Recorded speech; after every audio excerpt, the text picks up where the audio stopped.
session or September instead of starting it at the start of the budget session for January of 2019. That sounds scary even as I say it. Behind me, as you know, is Sergeant Rich Knight. The gentleman you don't know is former senior investigator John Pignon from CNET. If we would get a task force going, he would be my intended DA investigator who would be dedicated to the task force. And I will let him say a little something or answer any of your questions. How many years did you spend in CNET? Started CNET in '98 as an investigator, got promoted to the GIU gun investigation unit as a supervisor, and then I got switched back over to the narco side. I finished my career, so 2006, right till I retired last year, I was a supervisor in the narco. And John has done and did an incredible amount of work up here.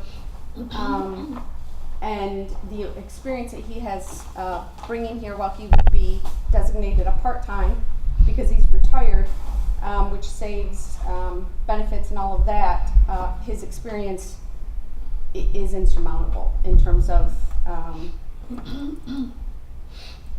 with narcotics. He's a drug expert, not in use, but in every kind.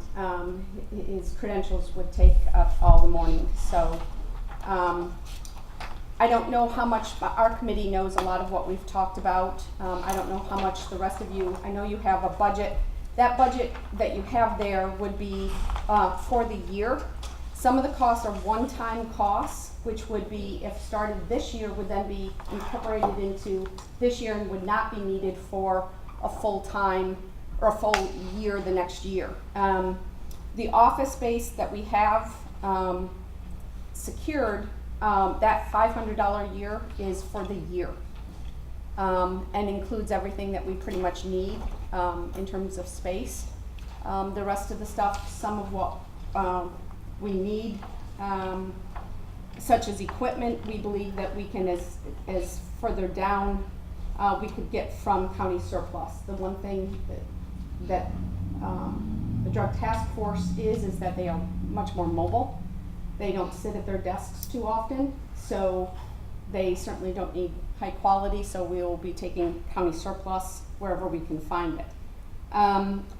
Going to office equipment, the $2,500 is a one-time cost for the DA investigator because because he's retired, all that stuff had to be turned over, so we would have to purchase that for him. One-time expenses are the printer copier and the cell phones. Those are one-time expenses. So if we started this, that $3,200 would be out of this year, would not be needed then again for next year. I can find where mine was. Basically what I figured out is if we would start the task force this year, your basic expenses, you'd have only about $166 if they even charged us, to be honest, for the office space for the remainder part of the year. You would have, just figuring out the 5 vehicles that we currently have, you'd be down to, for maintenance and gas, the estimated cost would be, I think I figured at 5 months, depending upon when started, about $4,166 or $3,333 for 4 months. Maintenance at $2,083 for 5 months or $1,166 for 4 months. Your salary, the sheriff's investigator is already on board as a part-time. He'd actually be a quarter-time. He's going to be used, as my understanding is, of his half-time, because he's part-time. He'll be used a quarter time as an investigator with the investigators, and I'd let the sheriff, when he gets here, speak to that. And then the other time is at the DA task force. But right now his salary isn't part of a budget for this year. So he's not part of it. So then you're just talking about the DA investigator part-time. So for him, for 5 months, it'd be $12,500 and $10,000 for 4 months. And then you have to figure the FICA and workman's compensation would be $4,166 for, no, that's actually twice as much. $1,041, I think, for 5 months, or 1,000. I may figure those numbers out wrong because I was figuring them for 2. So that just has to be figured out. So my basic calculations are about $30,000 for 5 months,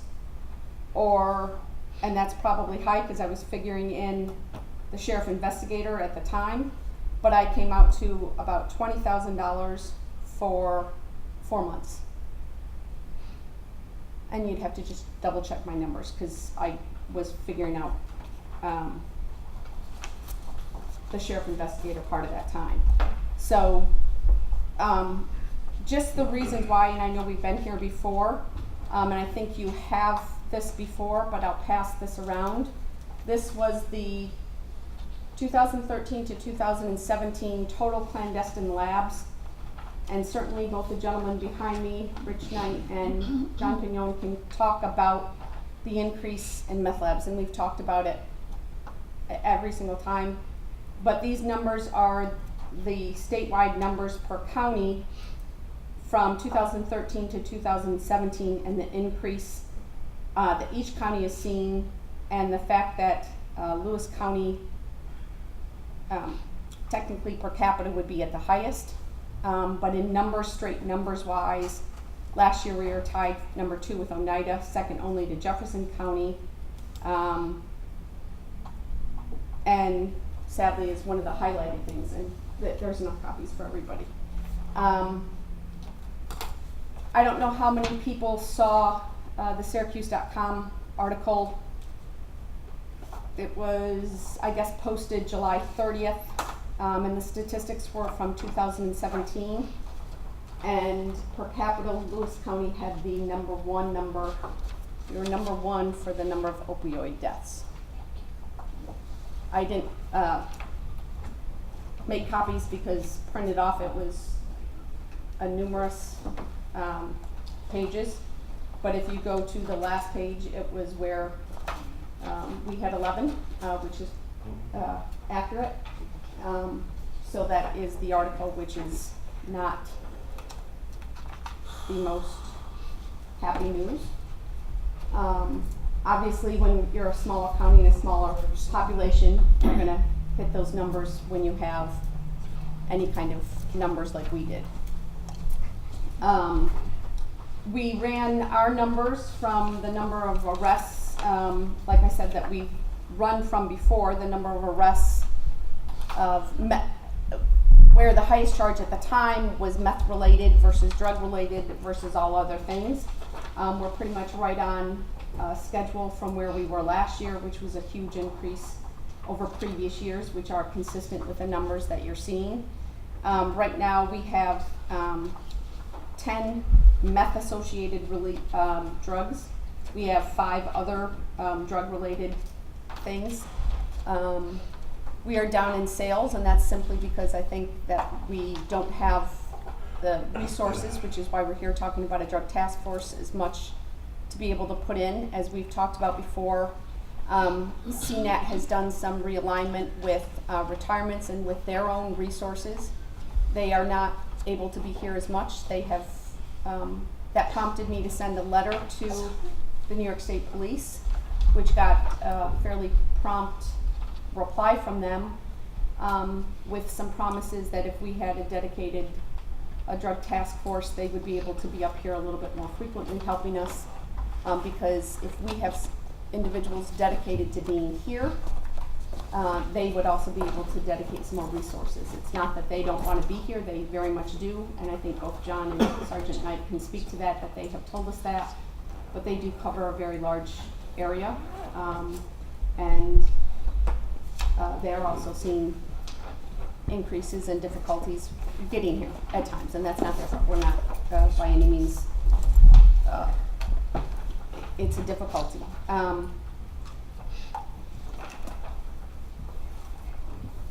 We are seeing, and we've talked about this at our meetings, and I'll let the experts sort of speak to it, but what we have seen in the last year, and as always, the investigations take a fairly long time, both to get into the the use of the CIs and to even incorporate undercovers or whatever the task force would have to do. But what we're seeing, which gives grave concern for the police officers and myself, is this onset of the weapons. And that's not reflected in our numbers because that's not always the triggering statistic that we put in, because we usually put it in under the drug, is that we have seen this great increase in the number of guns that are found in the homes when we're coming in with search warrants and or cars. We have 2 individuals who are currently under indictment for weapon-related charges. We've indicated to our Courts and Law Committee, those individuals are looking at somewhere between 7 and my offer, which they both rejected, and I anticipate potential trials, and those are looking at between 7.5 and 10 years on that. So they're now carrying weapons or having assault weapons in their homes, and assault weapons are not legal under any capacity, including in your home. And they are using them, and they're in proximity to when they've come into the home with these search warrants and in proximity to the drugs. And we have an individual who's been charged federally with a long-term investigation who had ghost guns. And they can talk more to the nature of a ghost gun, but we're seeing a great increase in that. And that is not something that we want to not get ahead of. Our police officers don't need to have that added worry. That gives great increase for domestic violence, let alone the drug world. We certainly know from our neighbors to the north the grave consequences to responding to scenes with guns. So we really need to continue to fight this battle and really kind of get a handle on it with, and I use the word dedicated. These gentlemen have always been dedicated their whole lives to fighting this. But we need a group of individuals, and we recognize that we have to start with a minimal number of people until we see where we're going with this.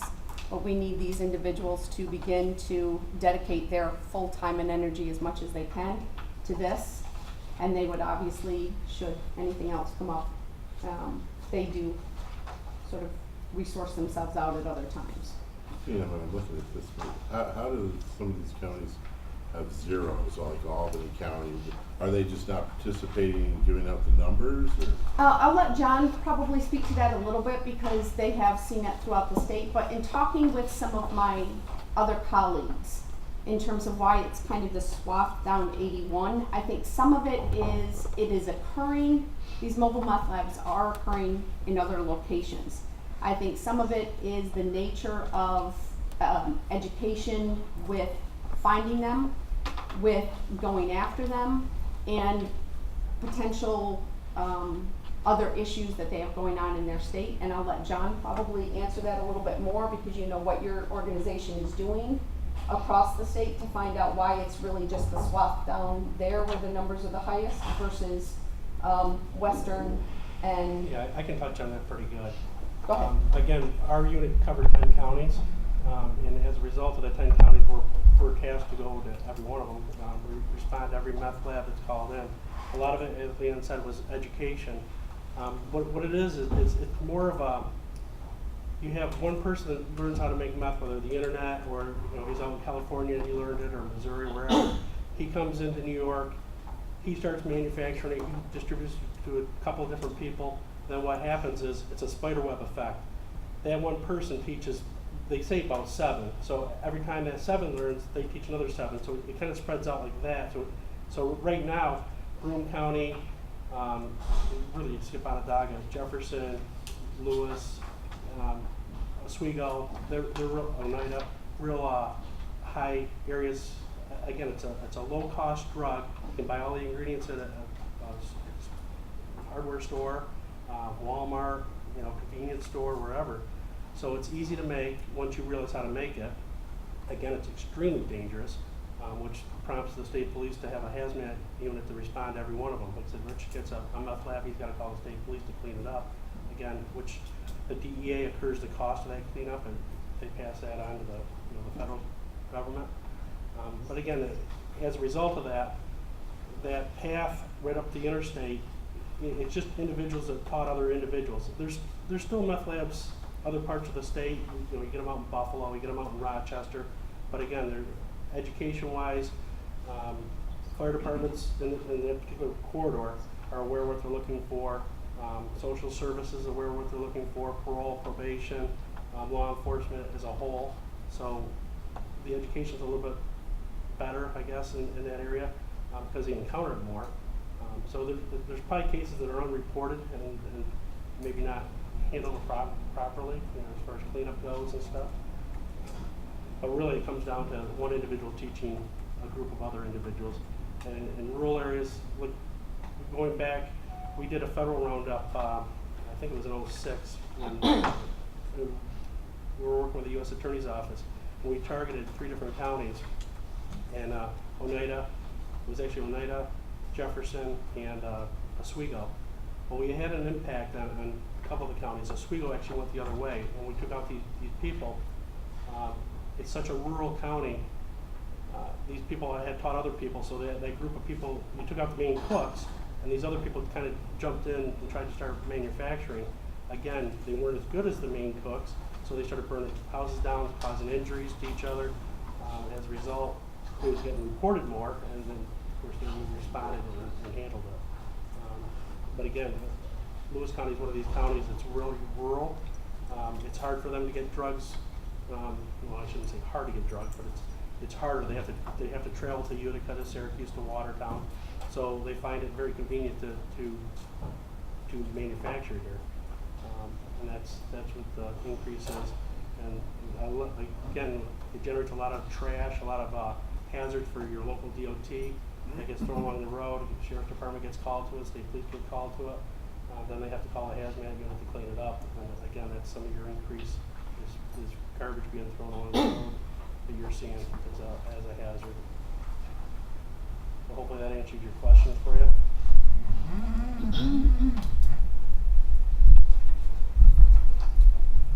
Does anyone have any questions about the general purpose of the task force?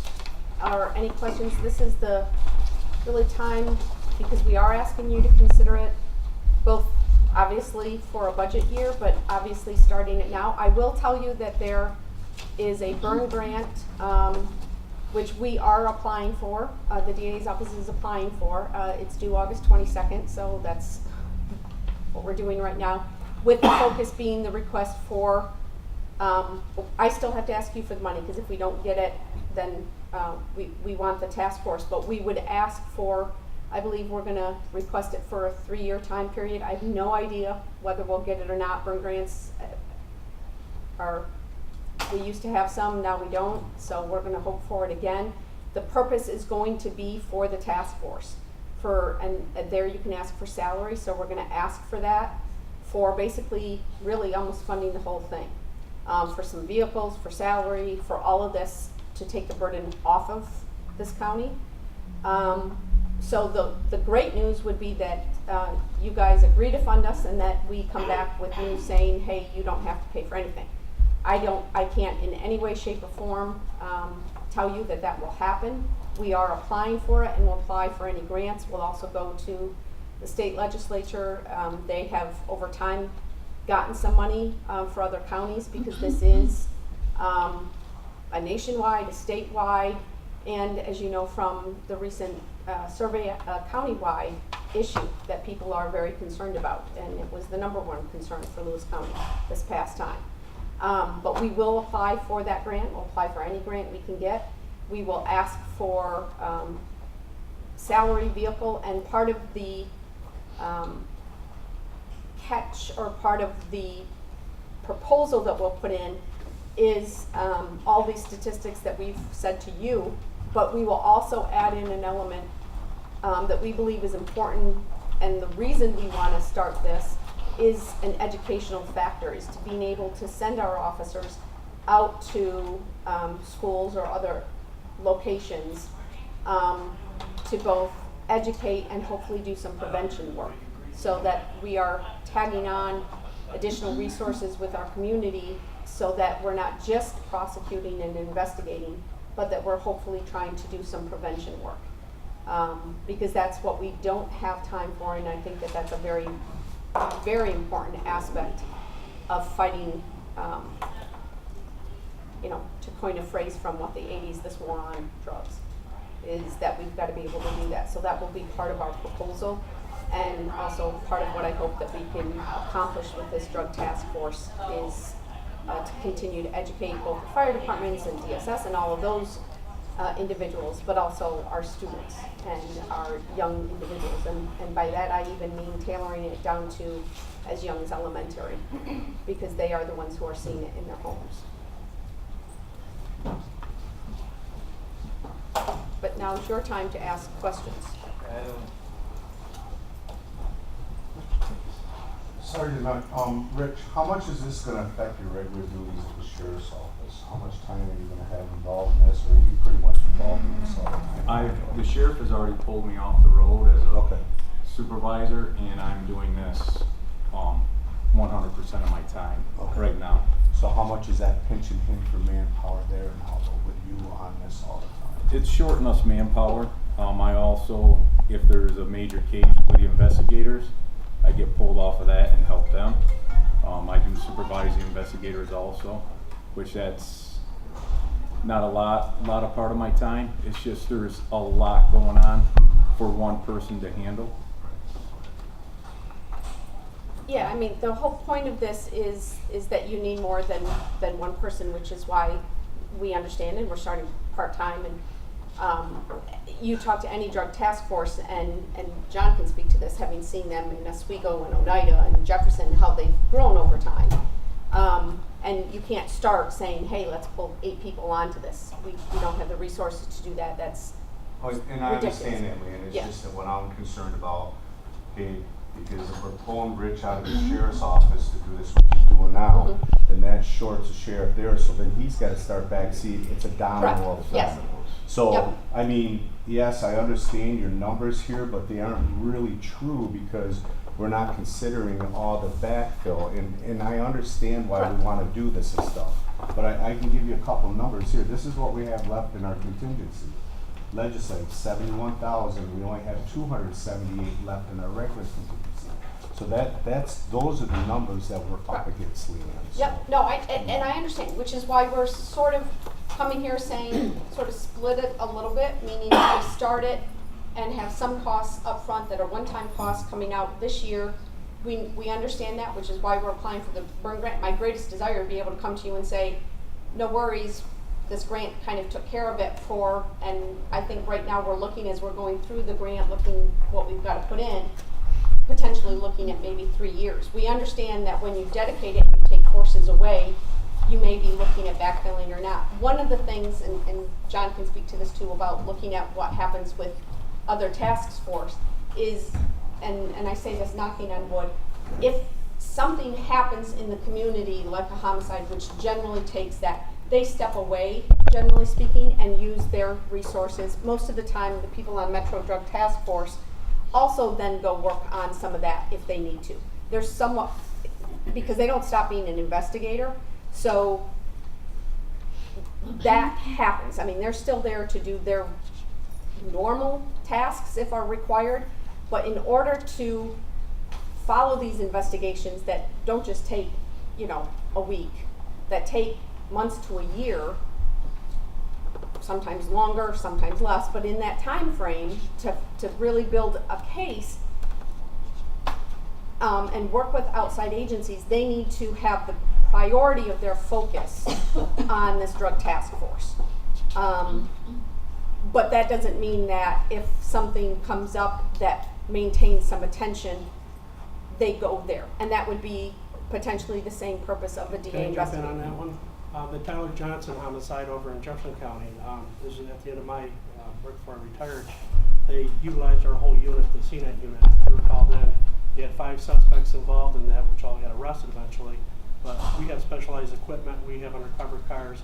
They utilized us for surveillances. We ended up doing wiretaps, and we're very GPSs on the cars and whatnot. So our whole unit was utilized for that. And again, we're specialized in the fact that we can follow people around without them knowing it, versus a marked police car or something like that. So it's another resource the county would have available to them.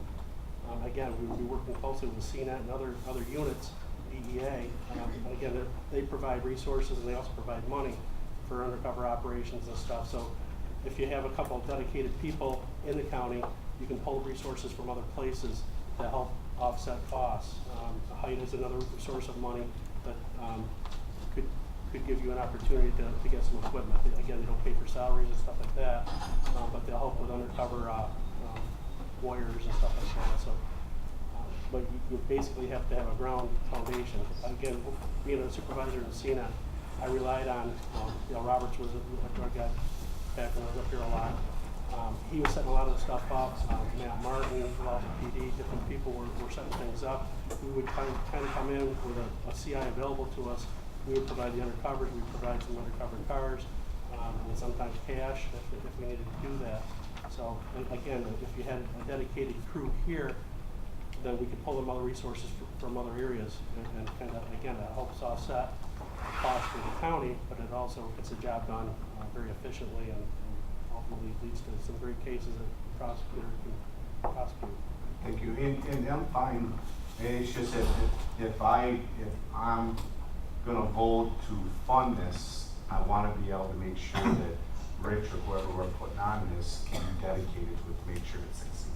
Okay, I'm just looking at the big picture along with that, because along with that is gonna come other costs, we know that there is. So I just wanna make sure that if we're gonna do this, that we're gonna do it 100% and make sure that we're using our resources the best of what we have for the money to get the biggest bang for our buck. So Correct. Brian, I can assure you, that's my 100% job right now. Okay. Is that, and has been since And that's why I asked sheriff, you the question. since the sheriff pulled me out of uniform. So that's all I've been dedicated Okay. to, is just exactly that. Okay. And that's why I asked Yes. the question. I knew that Yeah. you were doing it in some capacity. I was, but when I was wasn't a for sergeant, sure. I was doing it. Right. But then we had a discussion where this is, it's not working. Okay. So then that's when he pulled me out, and that's when Eric Schmidt come out of resource. We just shifted people around. Right. So we shifted a sergeant out of resource, put him on the road, and then put one of the road people into the resource so that we had a supervisor during the day. Right. Because I can't supervise when I'm out doing Mhm. the drug stuff. Okay. So it is And then, like I definitely, said, though, that's working now, Yes. but then Sergeant Smith goes back to resource. well, maybe not. We don't know where he's going yet. This could stay the way it is. Okay. That would have to be a question for the sheriff. Right. And it could continue the way it is right now come September. He may stay on the road, we don't know. Yeah, okay, Because we also know Harrisville wants a resource, Right. so. okay, thank you. And we do hope that the Level Village would be included in this, but that's a whole separate agency and a whole separate budgetary issue. So, I mean, eventually, those are different groups that the New York State Police just come in and add to it. They don't bring a member to a But that drug would be a task force. village budget thing. But that not would be a the village county. budget, which is Right. why they're Yeah. not part of this discussion. But like in Jefferson County, the Watertown City Police, the Sheriff's Office, all of those are part of their drug task force, but that's not part of your budget, so that's why they're not here representing it. But we do hope to add a member from their force, but that's up to the Level Village. And a discussion for a different agency.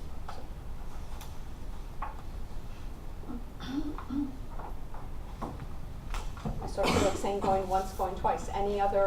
This is the opportunity to ask how things work to the best of our ability to be able to answer your questions, or any numbers, or. How long does it typically take until you know whether your success on these grants and stuff? I'm new with this, so what's a time frame on that? I don't know. I know we have to have it in by August 22nd, and I'm not sure how long it takes them. I know that that's what we're gonna be doing for the next now week, so, or 2 weeks. I however can long. answer part of that. Like, we just applied through our office and emergency management for a TruNAR, which tests different drugs and different chemicals. See, we don't have to physically touch it. We just applied for that, got approved for it.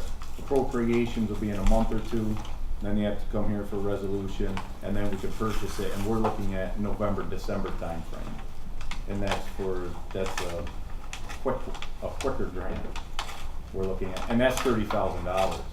And we didn't come to you guys to ask for money for it. So we are looking for other areas to fund this. Okay, thanks. Yep. Any other questions for Leanne? If not, thank you, Leanne. As you know, we're facing a very difficult budget year. We will take this into consideration and do what we can. Okay, is there any numbers or anything that any board member wants from myself or the sheriff's office, as it's kind of together, it's a joint task force? Is there anything that anybody wants before we get up and leave? Thank you. The sheriff can sing a song when he comes, anything anybody wants? That, we will look forward. Okay, I will put that on his agenda, he'll take requests. Today might be 5 or 10 minutes with work. Okay, thank you very much for your time. Thank you. Appreciate it.